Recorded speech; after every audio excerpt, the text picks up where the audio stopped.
Hello everyone. देखिए, हाँ, हम पढ़ रहे हैं इस क्लास के अंदर, ये शॉर्ट वीडियो सीरीज के अंदर हम रेट ऑफ रिएक्शन को कौन कौन से फैक्टर अफेक्ट करेंगे और इसको कौन कौन से फैक्टर अफेक्ट करते हैं वो पढ़ते हैं हम। देखो, सबसे पहला होता है फैक्टर, वो है रिएक्टेंट, कंसंट्रेशन ऑफ रिएक्टेंट, अभिकारकों की सांद्रता।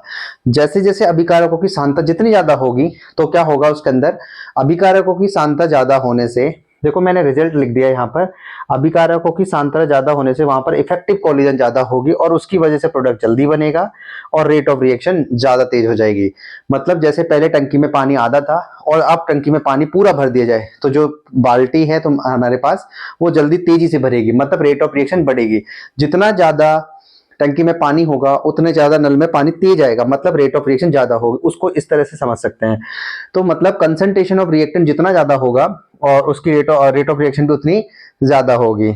आगे चल के हम कॉलिजन थ्योरी पढ़ेंगे तो वहां पर हम इसको पूरा समझ के आएंगे कि कॉलिजन, इफेक्टिव कॉलिजन क्या होता है। फिलहाल याद रखेंगे कि rate of concentration of reactant ज्यादा होने से इफेक्टिव कॉलिजन ज्यादा होता है, प्रोडक्ट जल्दी बनता है और उसकी वजह से रेट ऑफ रिएक्शन बढ़ जाता है।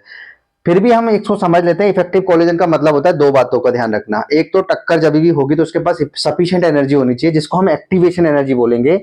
दूसरी बात, वो जो टक्कर कर रहे हैं वो प्रॉपर ओरिएंटेशन में होनी चाहिए, आमने सामने, फेस टू फेस टक्कर होनी चाहिए। तो हमें फाइनल पॉइंट समझ आ गया होगा। इसको हम लॉन्ग वीडियो में बहुत अच्छे से समझ सके तो वहां पे जाकर अच्छे समझे।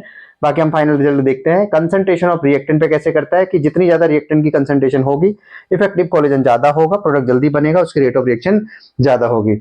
दूसरा है हमारे पास गैस।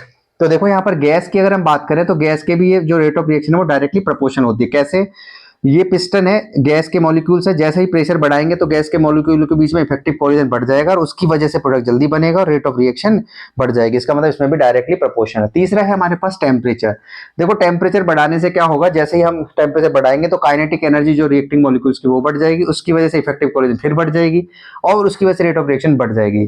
टेम्परेचर बढ़ाने से रेट ऑफ रिएक्शन बढ़ता है, डायरेक्टली प्रोपोर्शनल होता है। अगर इसका ग्राफ बनाया जाए तो ये स्ट्रेट लाइन मिलता है हमको, और प्रैक्टिकली देखा गया है कि अगर 10 डिग्री टेम्परेचर बढ़ाते हैं तो अभिक्रिया का वेग 2 गुना बढ़ जाता है। जैसे 20 था 30 कर दिया, मतलब 10 डिग्री सेंटीग्रेड बढ़ाया तो अभी के पहले 10 था, अब कितना हो जाएगा, 20 गुना हो जाएगा। ये एनसीईआरटी डेटा है।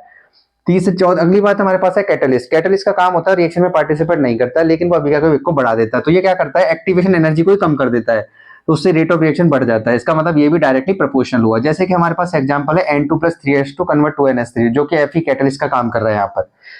अगला पॉइंट है हमारे पास सरफेस एरिया, पृष्ठीय क्षेत्रफल। जैसे देखो जितना ज्यादा सरफेस एरिया होगा उसकी रेट ऑफ रिएक्शन उतनी ज्यादा होगी। अगली बात है हमारे पास है नेचर ऑफ रिएक्टेंट।